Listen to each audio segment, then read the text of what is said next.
Here we are again, everyone, and we are going to talk today about the terminal. Now, the terminal is a tool that you are going to be using every single day as a professional programmer, and the more you use it, the better you'll get at it. And there's pretty much no day that goes by when I'm programming that I don't use terminal throughout the entire day. So I've actually docked it here on my sidebar, but there's multiple ways of getting to it. If you press Command plus space on your keyboard and start typing in terminal, it's going to pop up right there. Okay, or you can go over here to your launch pad, okay, and scroll over until you see, where is it here? System preferences, nope, other, there it is, other, okay, and it's right in there, terminal. You can click on it there, okay. So I've already got mine open, so I'm going to go ahead and open it up here. I'll make it nice and big so you can see it. By the way, if you're ever typing on your screen and you want to make the letters bigger or smaller, just hold down Command plus the plus sign over by the delete key at the top right, or Command plus the minus key right next to it, which will make it smaller. And so your terminal may look different. It may have a different word here or name here. That's fine. Mine just shows this for right now. And basically, a terminal is a command-based system that allows you to navigate your computer and perform operations on your computer that that you can also do graphically. So, for instance, here we are. It says Bash. Okay, one of the first things you're going to learn is ls. Okay, basically it lists the contents of the directory that you're in. So the terminal here is starting off in your root directory. So if I go ahead and open up a Finder window, okay, here's my Finder window, here's my terminal, okay, and if I click this right here, it's the same thing. Okay, so this is my computer. It's called Spentak, and basically it's showing me the same directory. Of course, I've got a few other things in here, showing some hidden files and stuff, but basically this is it right here. Okay, same exact thing. So if I type in a command called cd, okay, this is called change directory, and let's say I want to cd into my documents folder. I can start typing documents and press enter, and if I type ls, this time it's going to show me all of my documents. Okay, so what we're going to do is go ahead and make a directory using mkdir. That's the make directory command, and we're going to give it a name. We're going to call this terminal dash fun. Okay, mkdir space terminal dash fun. And here's a really cool thing. If I am organized by name, okay, let's go down to about where T should be, around here somewhere. And if I go ahead and press enter, look at that. The folder appeared, and there it is. Okay, so what you do in your terminal is going to happen and be reflected over here in your actual Finder.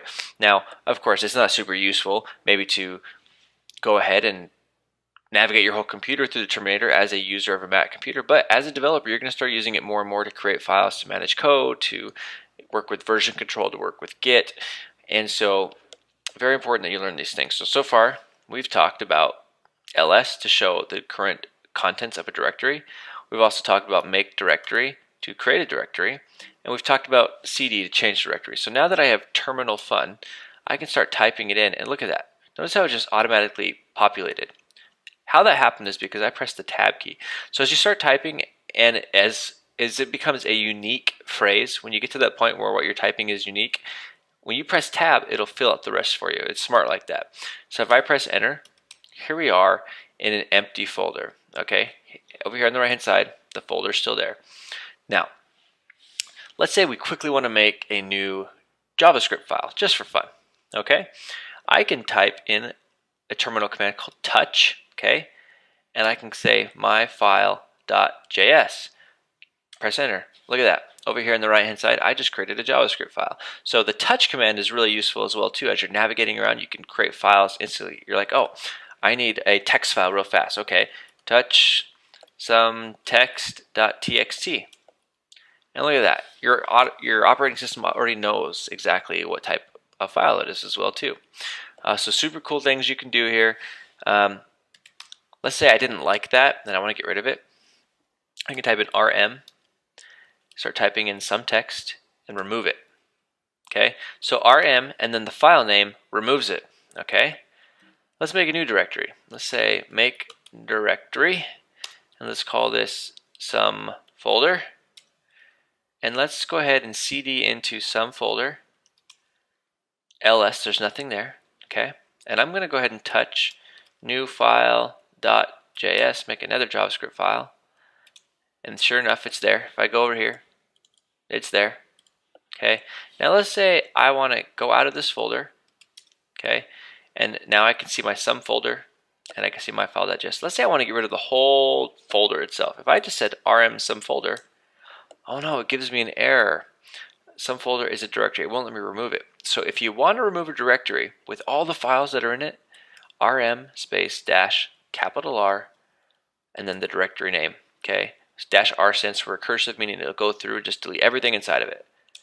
And sure enough, it's gone. Okay, so that's how you delete files right from your terminal as well as directories. Really cool stuff. That's how you create files as well too. If you want to know where you currently are as you've been navigating around, you can type in pwd, present working directory.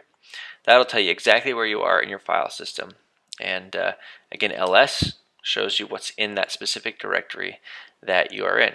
So some really cool stuff. Now we've learned how to cd into something, and you may have seen up here I did cd dot dot. Well, cd dot dot says take me up one level.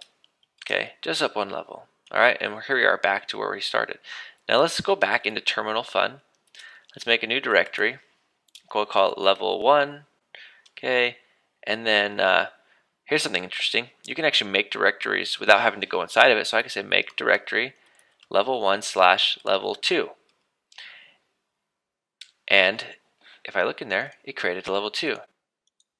Okay, so what we're going to do is we're going to go ahead and create level 3 now. So make directory level 1 / level 2. We know that's there. / level 3. We need a level 3. So if I go in there, sure enough, it's there. Now, our screen's getting a little bit cluttered, okay? So if I want to clear it, I can type Command + K, and it will clear it. All right? Super cool. You can also type in the word clear, and it will clear it as well, too. I typically do Command + K because it's shorter. So what we've done, if I type in ls, we know that we're there with level 1 and myfile.js.